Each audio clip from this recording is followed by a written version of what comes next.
Are you ready to transform your summer into an epic splash-tastic adventure? Say goodbye to wasteful, single-use water balloons and hello to the ultimate in reusable, eco-friendly fun with reusable water balloons. Check out the link in the video description to get yours on Amazon today. Gina Rinehart has urged every Australian to take an interest in the nation's future and become more politically active. The country's richest person, 70, said it's up to everyone to pressure politicians to raise living standards with policies that are unabashedly pro-Australia. Australians should be constantly questioning our governments. Are your policies going to lift our country up, or are they going to drag us down? Will your policies improve our living standards, or drag them down? She told the Australian. Will your policies improve our education standards, and not be anti-Australia, or drag our education down? Will your policies add to our vital defense, or will they drag them down? She passionately defended the mining and agriculture sectors that have provided the bulk of her vast fortune.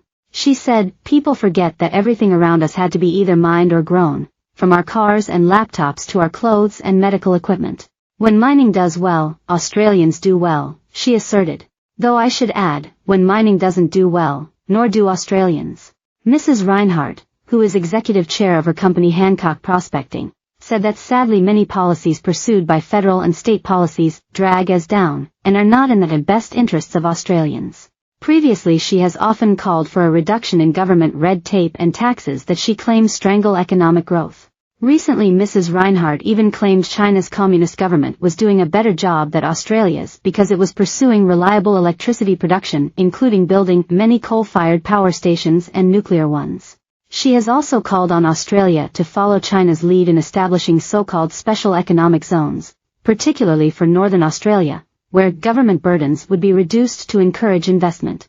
Another bugbear has been what she called lowering education standards by adding woke agendas, making students anxious with climate-induced global extinction propaganda, and teaching its students not to be proud of their country. However, there was one politician that Mrs. Rinehart gave a glowing report card. Federal opposition shadow Indigenous Australians Minister Jacinta Nampijinpa Price. Mrs. Rinehart said the Northern Territory senator, who spearheaded the successful No referendum campaign to reject the proposed Indigenous voice to Parliament last year, was one of Australia's most influential people of the last 60 years. She said Senator Price had shown courage and leadership to speak up for truth about marginalised Indigenous Australians, in particular women and children, and brave endeavours to drive change to help them. Earlier this year Mrs. Rinehart's personal wealth was estimated to be a jaw-dropping $50 billion, which was up from $37.1 billion last year. The surge was largely due to the performance of her majority-owned Roy Hill iron ore mine in WA's Pilbara region, which posted a net profit of $2.7 billion in 2023. Mrs. Rinehart also invests in farming through the Hancock agriculture arm, which has in recent years focused on high-value Wagyu beef production and owns vast tracts of land through the Kidman Co. cattle stations.